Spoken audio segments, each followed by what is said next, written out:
So let's consider a biblical incident. In Exodus chapter 19, verses 10 to 11 and verses 14 to 15. The Lord God told the prophet Moses, I'm going to come down on Mount Sinai and show myself to all Israel. But before that can happen, you must do one thing. Look at verse 10, chapter 19, verse 10 in the book of Exodus. And the Lord said unto Moses, Go unto the people and sanctify them today and tomorrow, and let them wash their clothes. So let's read this scripture as if it's happening today. And the Lord said unto Moses, Go unto the people, sanctify them in 2020 and 2021. 2 years, right? Today and tomorrow. 2020, 2021, and let them wash their clothes. Why? Verse 11. And be ready against the third day, 2022 onwards. Third day is a very significant day. Our dear brother Dr. Bruce Allen has written a book called The Third Day. You have that at the table? So, if you want to know more about the third day, please grab his books. A powerful revelation about the third day. And here we have the scripture, third day. Be ready on the third day. And that's what the third day will be, 2022. Something awesome is going to happen from 2022 onward. Not exactly on 2022, but from that period onwards. What? The glory of God is going to reveal. It's going to reveal. And who can see the glory of God? Not everyone. So the prophet Moses was tasked to prepare the nation of Israel to meet with God. So they have to cleanse themselves for 3 days. They must obey what God instructed. Wash your clothes, fast and pray for 3 days. Sanctify in the Old Testament meant fast and pray. So they were fasting, they washed their clothes, and thirdly, they did something which may sound quite strange. They were asked to do even to avoid sexual relationships with their spouses. So, husband and wife, avoid all that for 3 days. So, what does this mean? To sanctify. It means to consecrate, to set apart, to dedicate unto God as holy and undefiled. That's the purpose, holy, undefiled. Now the Lord God told our first parent, Adam and Eve, to tend and keep the garden. And there were 3 words you'll find in Genesis chapter 2 verse 15. Tend, guard, keep it. 3 words. And these 3 words equals, you take now, tend plus guard plus keep it equals sanctification. Tend the garden of your heart. Guard the garden of your heart. Keep the garden of your heart. Sanctification. How are we to sanctify ourselves? 1 Thessalonians chapter 5 verse 23. Now may the God of peace himself sanctify you completely, and may your whole spirit, soul and body be preserved blameless at the coming of the Lord Jesus Christ. So therefore, we need to sanctify our spirit, soul and body. 3 areas. You need to sanctify yourselves. So let's look at the 3 sanctify the heart or the spirit of impurities. Why? Because Mark chapter 7 verses 20 to 23 tells us, it is out of the issues of the heart comes forth defilement. Before a person commits adultery, the thought first occurs here. Before King David slept with Bathsheba, first he looked at the woman and then he began to play on his mind how it will be like to sleep with her. Then when the thought sunk into his heart, it began to germinate. It began to give birth. Then that thought in his heart then drove him to commit that physical act. So the physical act was an after effect of the poison that was in his heart.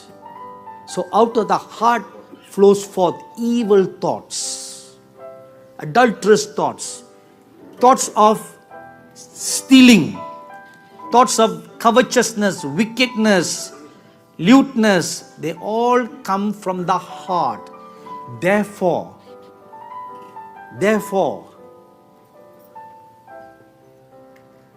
first deal with your heart.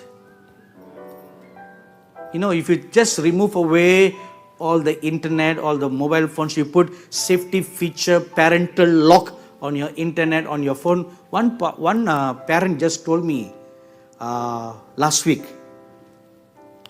that even though his son's phones have the parental lock, even on their computers, so that they could not accidentally look into any pornographic sites, the kids broke the parental lock's code.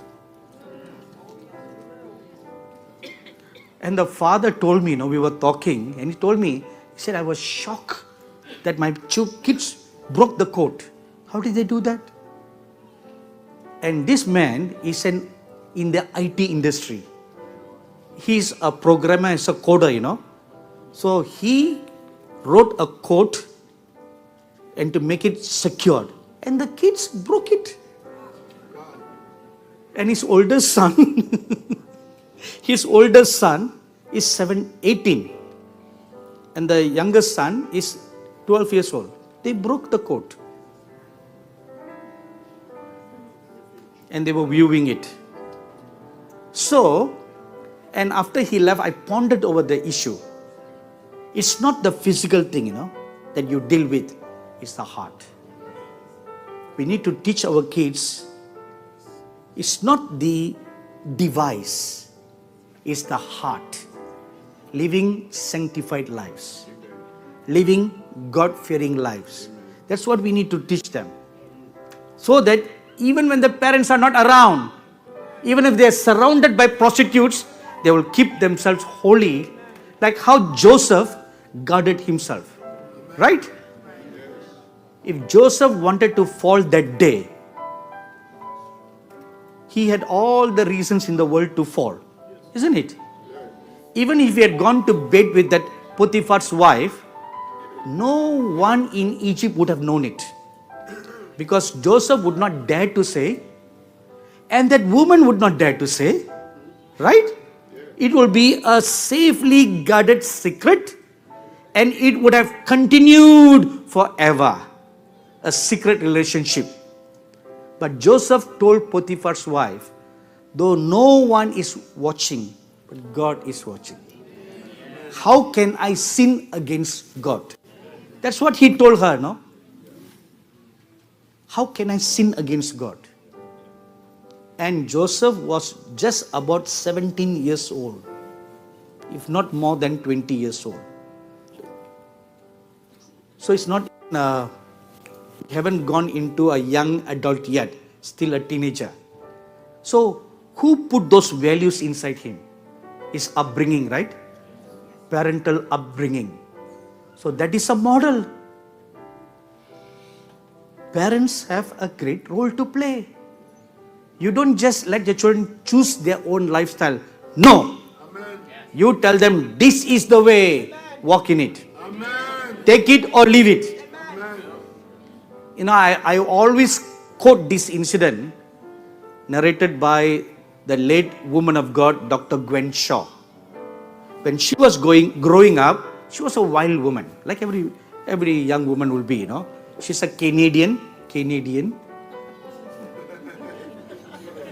Very wild, you know. Oh, they all are taking long time to understand Canadian. Anyway, no, Canada is a nice country, you know. So she was a wild woman who liked to do things on her own. She was very strong-willed. And when she became a teenager, naturally she rebelled against authority, like all teenagers do, right? And she didn't want to go to church. So she will always drag her feet when the family wants to go for Sunday church. So she would find all kinds of excuses to tell her parents why she couldn't go to church. So one day, her father told her, say, young lady, as long as you stay in my house, you will do what the family does. Period. No arguments, no any discussion about it. Period. So grudgingly, she obeyed. And eventually, you know what she did? She ran away from home. Okay, she ran away from home. And weigh and behold, see all the values put inside her. Teach your child in the way he should go, and after some time he will return back. The scripture says, right? You put word of God into your children when they are small. It will never go to waste. It will never go to waste. They will go and make one round turn and then come back to the father's house, like the prodigal son. But they will go, you know, they'll go enjoy everything. And then eventually, the word that you sow into your children and the prayers that parents are praying for them will turn them around like the boomerang. So, Gwen Shaw met with God, she repented, she accepted the Lord as a Savior. She went on to become a great woman of God that America had produced. One of the great. So in her testimony, she would credit her father for who she is today. She said, I thank God for my godly father and very strict father. So it's your duty to lay the principles. This is the way. This is the way. You know, I'm sure you all were very blessed by my brother's ministry. Were you all? Do you know how I trained him? I don't think he said all that. When he just got saved, I told him, all right, you must memorize 5 scriptures every day. Before breakfast, before lunch. If you don't memorize 5 scriptures, no food. No food. He was 15 years old and he just got saved. So he will memorize 5 scriptures so that he can have food. Every day he must do it. So one day he got up late. So he was rushing to school. And so I was seated at the dining table, drinking a cup of tea and having my devotion. And this boy came in and he said, Mommy, where's breakfast? So I looked and said, come here. First recite 5 scriptures. He said, I'm sorry, I'm already late. I said, no recital, no breakfast. Go back. He was on the verge of crying. And my mother, she butt in. She said, how can you be so cruel? I said, Mother, stay out. Mother, just stay in the kitchen. Don't interfere in this spiritual matter. So he was literally on the verge of crying. Said, no recital, no breakfast. Not even a cup of tea. Just drink water and go. And my mother was about to give him pocket money, I said, no pocket money. Because he didn't recite 5 scriptures, right? So no pocket money. I said, when you come back home from school, you must recite 5 scriptures before you can have lunch. So when he came back from school, he couldn't recite. So no lunch. No lunch. And he spent the whole afternoon memorizing all those scriptures. And by dinner time, I'm not cruel, Rash. I'm very kind. So by dinner time, with tears running down his eyes, he recited all the 5 scriptures. That's how I trained my brother. Look at him today.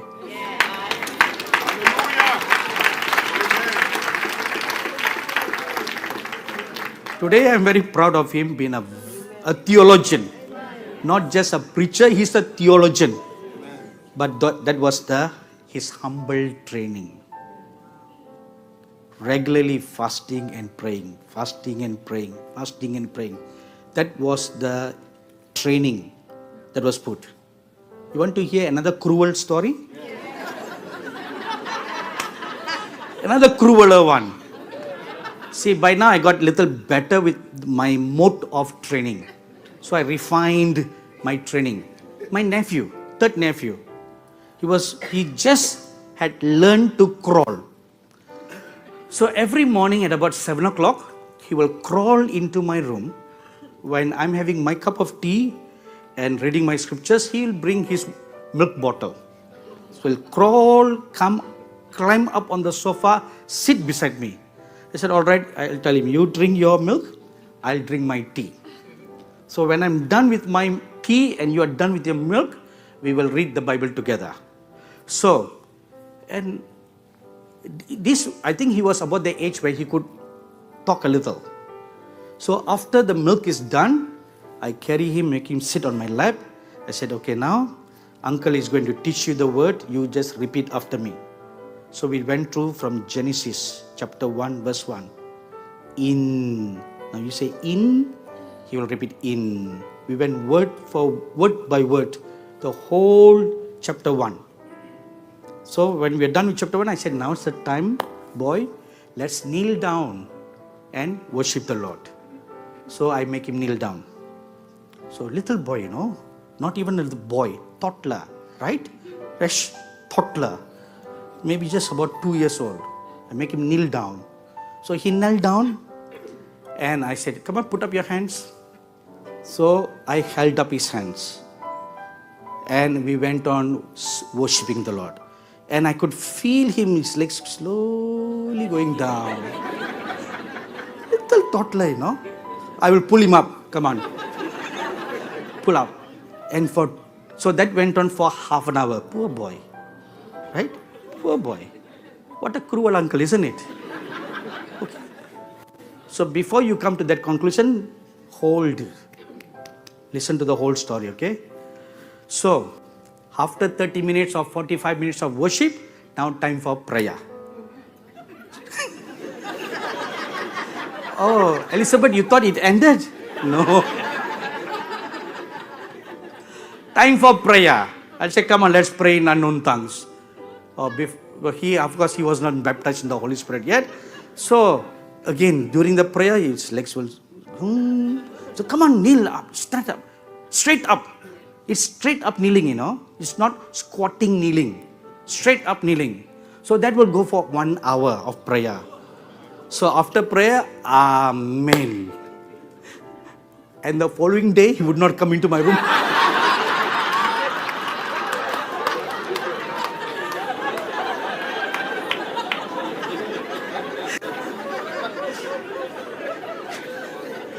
When he doesn't come, I go look for him. I say, come on, David, come. Let's have our quiet time with the Lord.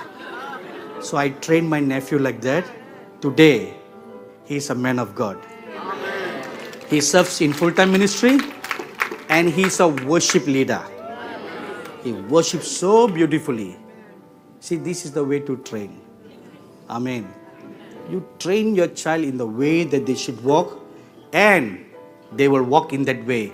So sanctify the heart.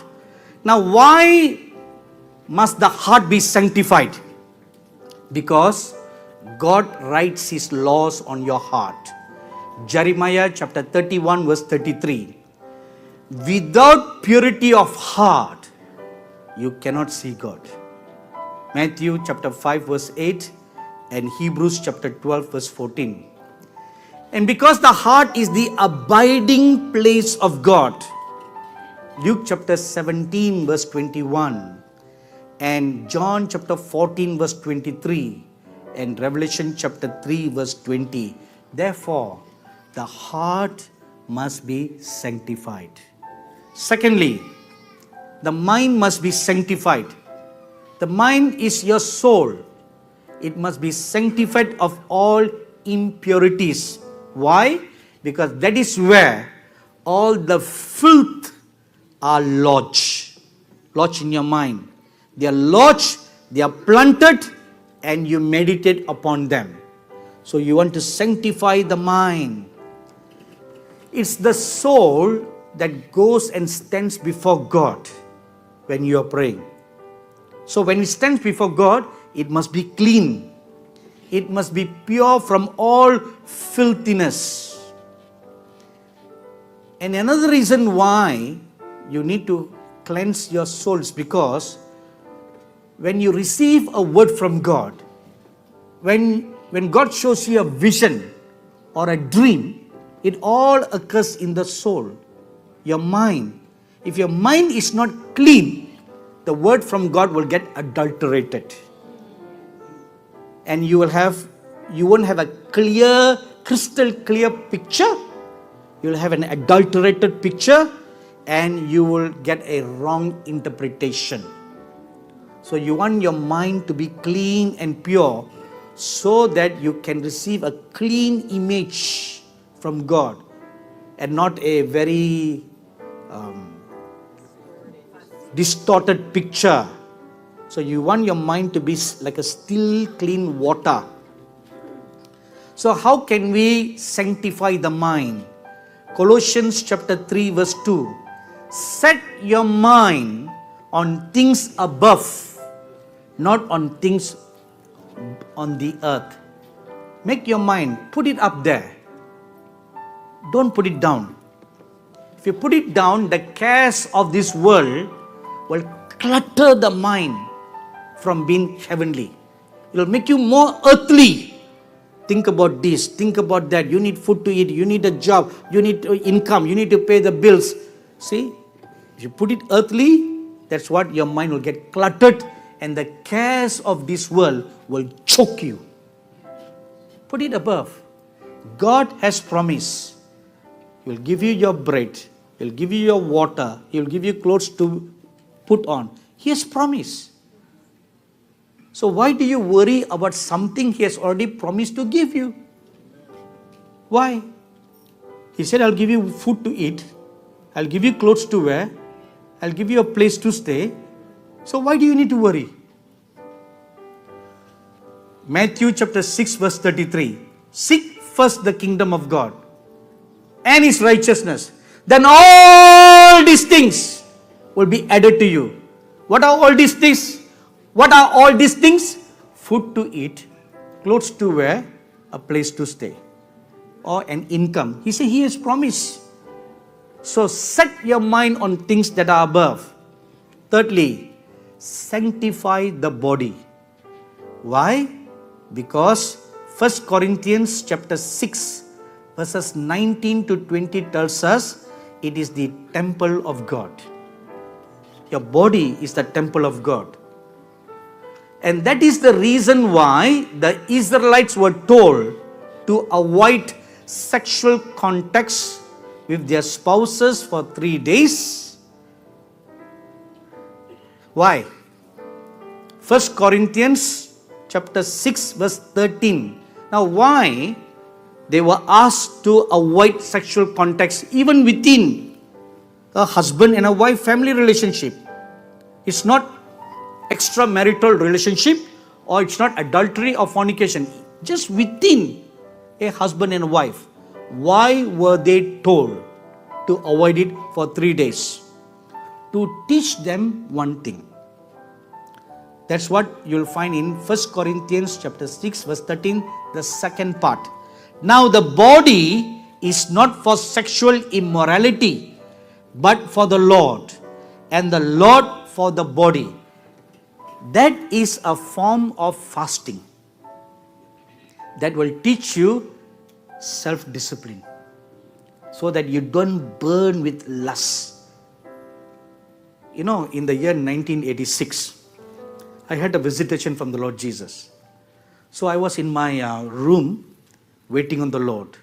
And when the Lord appeared, He appeared like a teacher. And He had like a chalk, white chalk in His hand. And He wrote on my wall, husband, wife. And then He drew a line.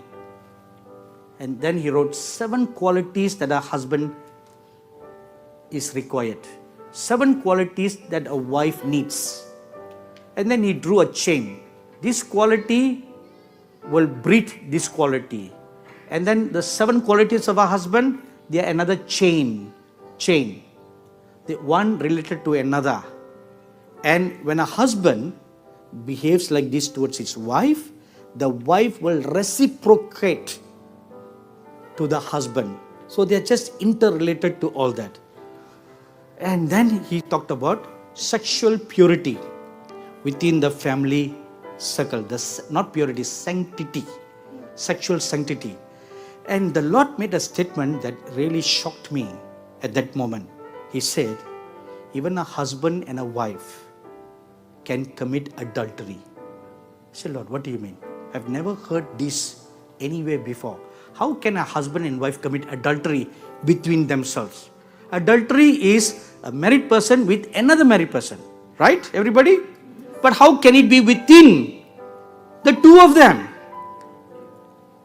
So the Lord looked at me, expecting me to know the answer, and He was puzzled why I didn't know. Of course I don't know, you know. Then he said, haven't you read what is written in Hebrews chapter 13 verse 4? The marriage bed should be undefiled. Okay, I knew the scripture, the marriage bed should be undefiled. Then he asked me a question. Who uses the marriage bed? The husband and the wife. So if the marriage bed that is used by a husband and wife should not be defiled, doesn't it mean they can commit adultery? Oh, okay. Now that math works correctly. So then I asked the Lord, but how could they? I said, Lord, you are the one who introduced the concept of sexual relationship between a husband and wife. You started it. So how can you now say within the husband and wife relationship, they are committing adultery? So then the Lord said, you are right. I instituted this for procreation.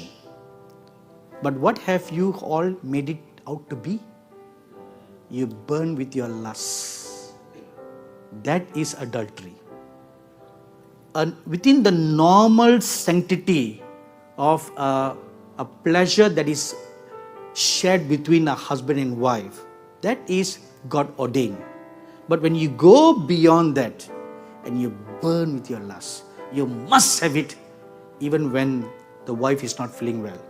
Like for example, one woman, a married woman, she came and cried to me. She said, you know, my husband tortures me to have sexual relationship even when I'm menstruating. See, I'm very naive about all this thing, you know. I do not know whether they can do it or they cannot do it. I don't know why she would come and talk to a bachelor about all these things.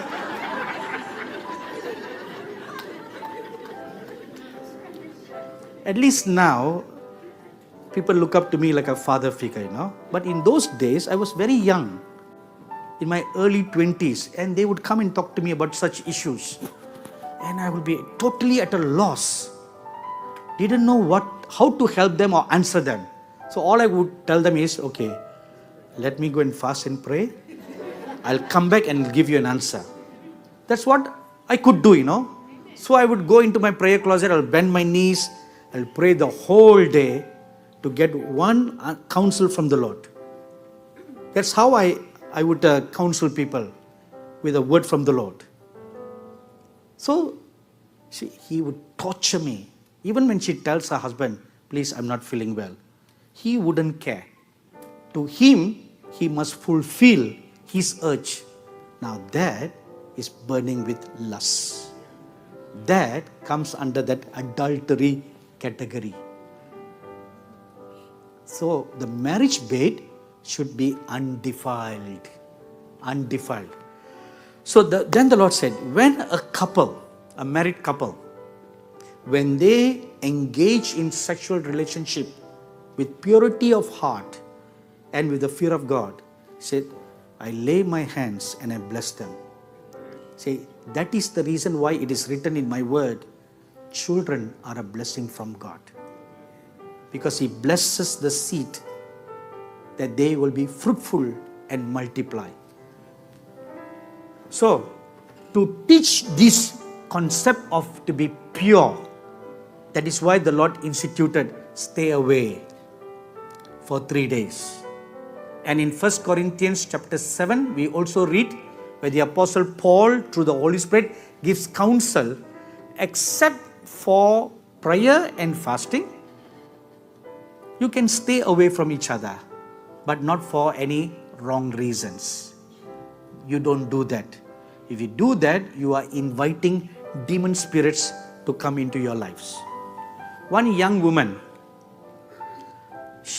newly married woman, she was at that time in her early 20s. She just had given birth to a beautiful baby girl. And about a couple of weeks later, she came up to me for prayer saying, every night a demon spirit visits her and has sexual relationship with her.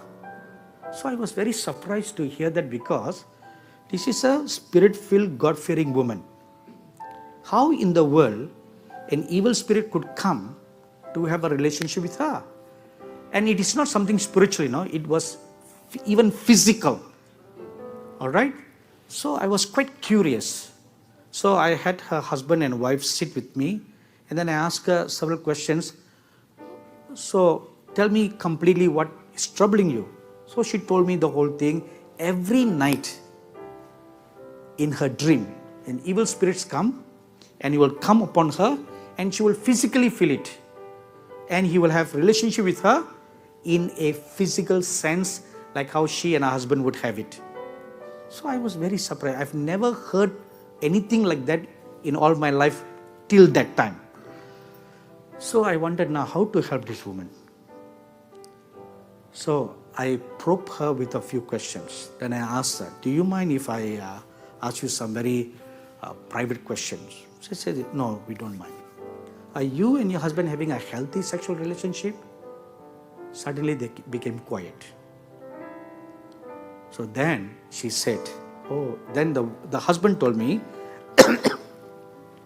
after the birth of their daughter, they were not having any relationship for maybe 3 months at that time. And why? So I asked him why. So then he said, he was in the delivery room when his wife delivered the baby. And her, is it the cervix? Doctor? Cervix. It didn't dilate as it should. So the doctor took a knife and cut it. And the husband saw it with his own eyes, what the doctor did, cutting. And he began to feel very fearful, terrified. And they took the baby out.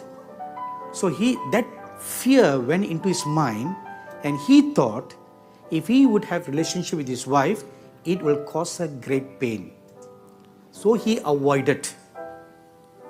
Now he avoided, but the woman, she had her urges. So she had her normal urges, but the husband would not give her the due that was due for her. So with that urges, it opened the door. It opened the door for the demons to come in. So then I told the husband, you better repent right now. So both of them repented, they prayed, and they were set free from that torment. So you see, all this can open doors when you do things wrongly. So you don't want to do things wrongly, and at the same time, extremes.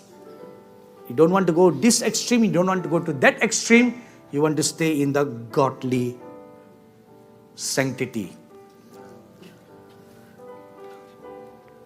Now, sanctification involves 4 actions.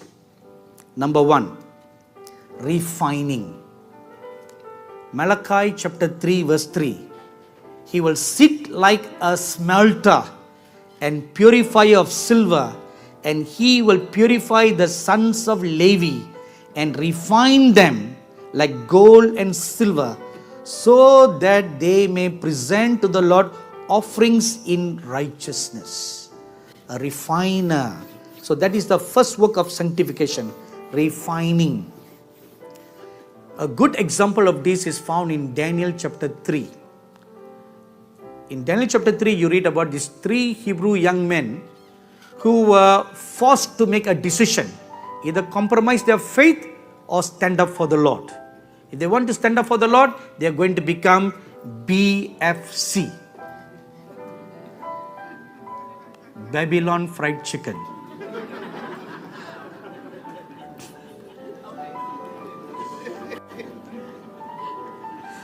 I have very imaginative mind, you know. So, and their faith was refined by fire. In Daniel chapter 3, verse 17 and 18, that is the most remarkable scriptures, 2 scriptures in the entire Bible. And that is something all remnant must take it as their, like their a forerunner or example. You know, they said, "Oh great King, our God is able to save us from this fiery furnace." That's a very bold statement, right? That's not so bold. What they said next was the boldest of all. Even if our God doesn't save us, we will not bow down and worship this idol. First they said, our God is able to save. Then they said, even if He doesn't save us, we will not bow down. So God was watching, standing by their side. Oh wow, what a powerful statement. Is it really true? Because anyone can say anything when you don't go through the fire, right?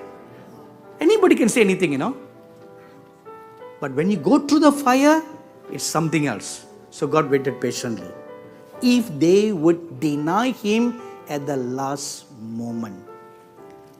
Take note of what Matthew chapter 24 verse 13 says. He that endures till the end, only they shall be saved. Which means, just 1 second before the end, you could backslide. Right? And you can lose everything. Even 1 second before finishing the crossing line, you could lose everything. He that endures till the end, till you cross the finishing line, you must guard your faith. Contend for your faith. Hold on to that faith till you cross. So God waited patiently whether these 3 boys will backslide when they come nearer and nearer to the fire. But they were undaunting. Till they were thrown into the fire, they remained steadfast. And as soon as they cross, now I want you to imagine this in slow motion. You know what is slow motion? Okay. This is where the fiery furnace is. Alright? So the 3 big fat soldiers, they're not fat, they're commando fit soldiers, you know. They're carrying these 3 youths, all bounded, hand, feet, clothes, all were bounded.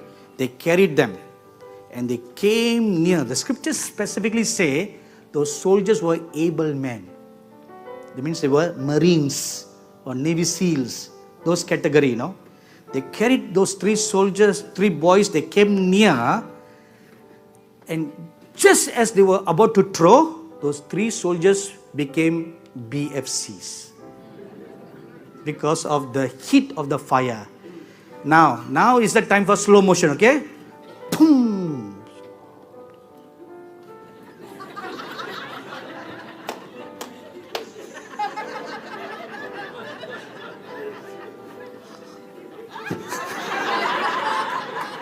Okay, listen. This is the threshold. Just as they crossed that threshold, the arms of the Lord came and hugged them. Hallelujah. That's what happened, Amen. As they were about to cross the threshold, the Lord stretched out his wings and covered them and held them close to his bosom in the fiery furnace.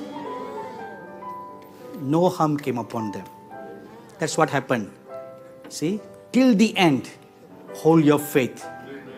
So faith was purified, refined. Second act, pruning. John chapter 15 verse 2, the second part. And every branch that bears fruit, he prunes it or purges it that it may bear more fruit. Purging, pruning. Now the word pruning or purging is the Greek word katairo, K-A-T-H-A-I-R-O, and it means to cleanse out thoroughly. Not just simply cleanse thoroughly.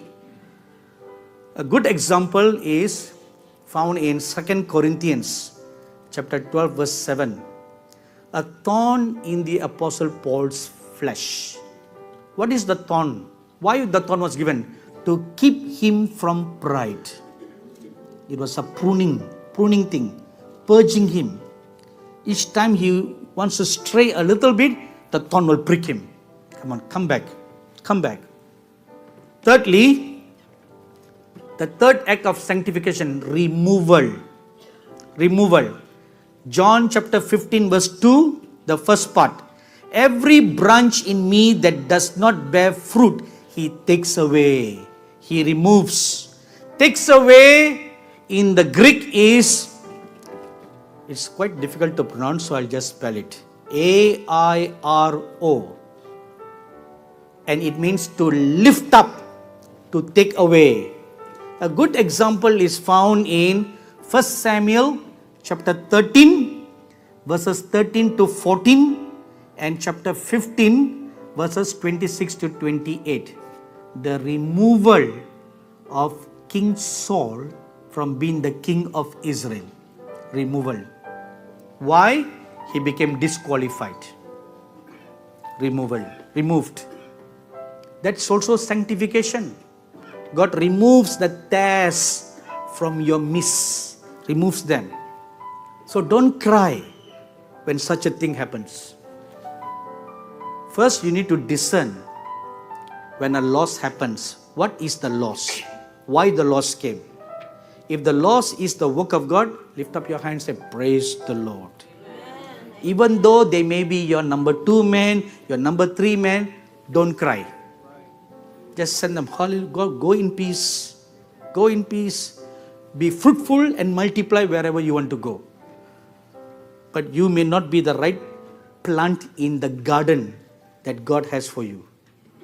Removal. Fourthly, the fourth act, cleansing. John chapter 15 verse 3. You are already clean because of the word which I have spoken to you. Clean comes from the same word earlier like we saw for purging, kataros. K-A-T-H-A-R-O-S. And kataros means clean, clear, pure. Now, a good example of this is found in John chapter 13, verses 4 to 10, when the Lord Jesus Christ washed the feet of the disciples. Now, if you look at that passage, especially verse 10. John chapter 13, verse 10.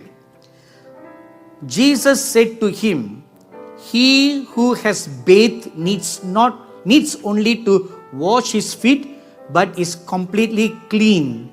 And you are clean, but not all of you."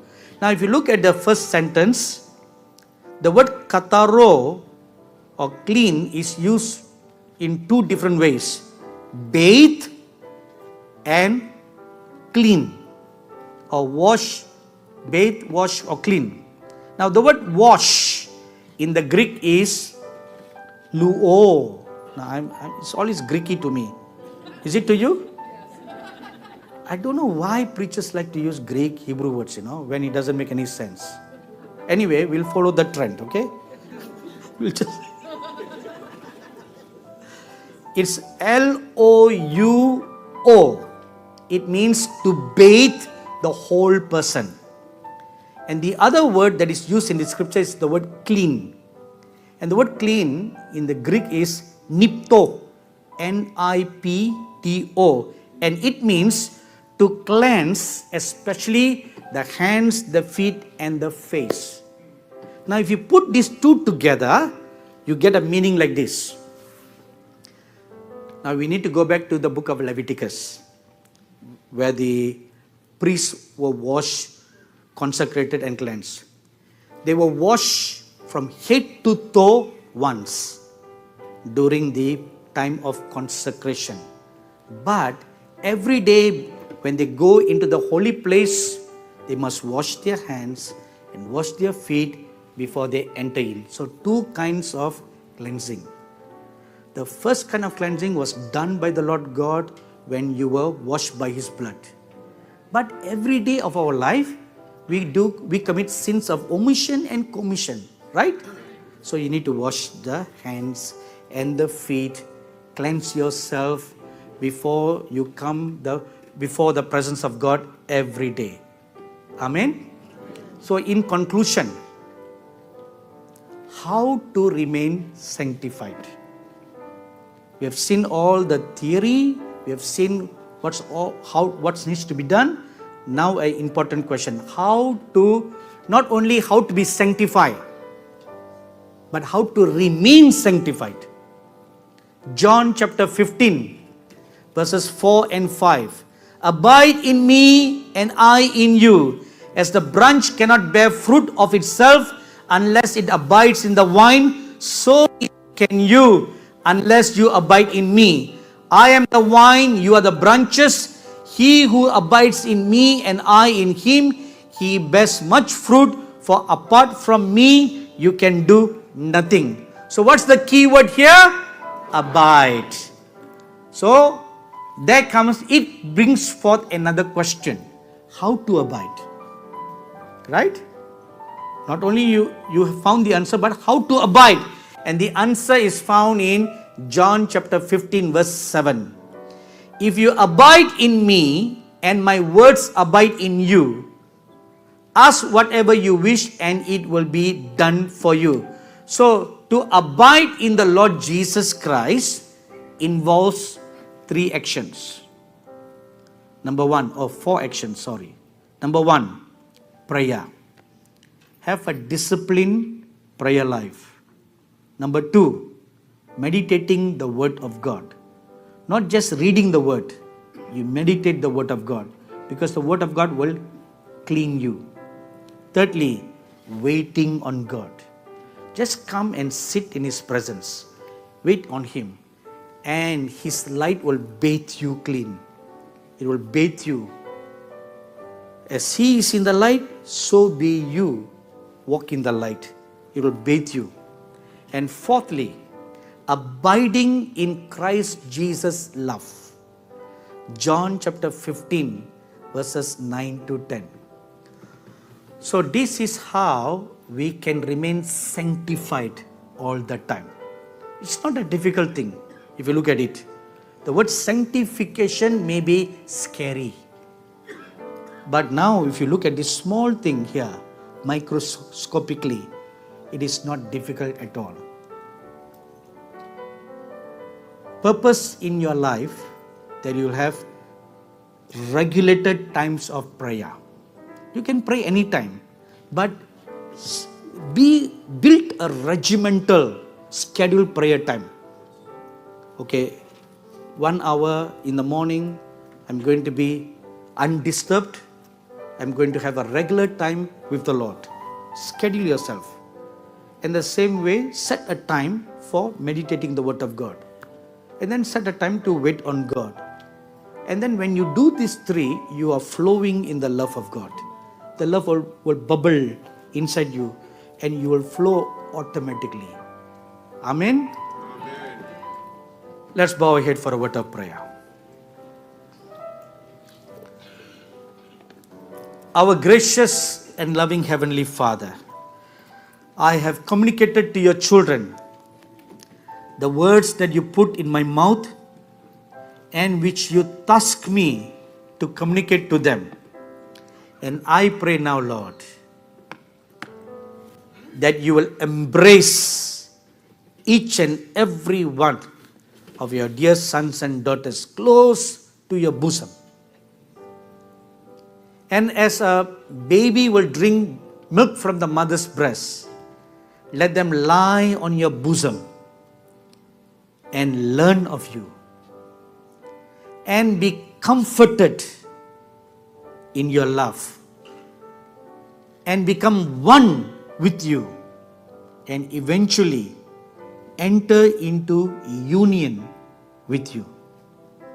And I pray this day, hold their hands, Lord, and lead them every day, step by step. Help them to overcome all the weaknesses in their lives. Help them, Lord. You see their struggles. This day onwards, give them true victory, never to fall back again. I know you will do that because for the past 4 days, you have been sanctifying your children through every session, even including the worship. You've been sanctifying them, sanctifying them, sanctifying them. So from this day onwards, let them continue to be sanctified. Thank you, Father. Lay your blessing hands upon each and every one of them, Lord. Not the hand of a man, which they may desire. But I ask you, the nail-pierced hands to place upon each and every one of them and fulfill the desires of their hearts. And whatever is lacking in their body, whether it be sickness or disease or any wants in their lives, Lord Jesus, as I see you standing before me, I pray, let it be granted unto your children, Lord. Thank you, Father. I know you will do that because you are a good God. Your grace and mercy endures forever and ever. Amen. Amen. Thank you, everybody. Thank you for watching this video. Please make sure to subscribe to our channel to update the latest video from Sadhu Sanda Savaraj. Stay tuned for the next sermons at my channel every day. Amen. Praise my Lord. Hallelujah.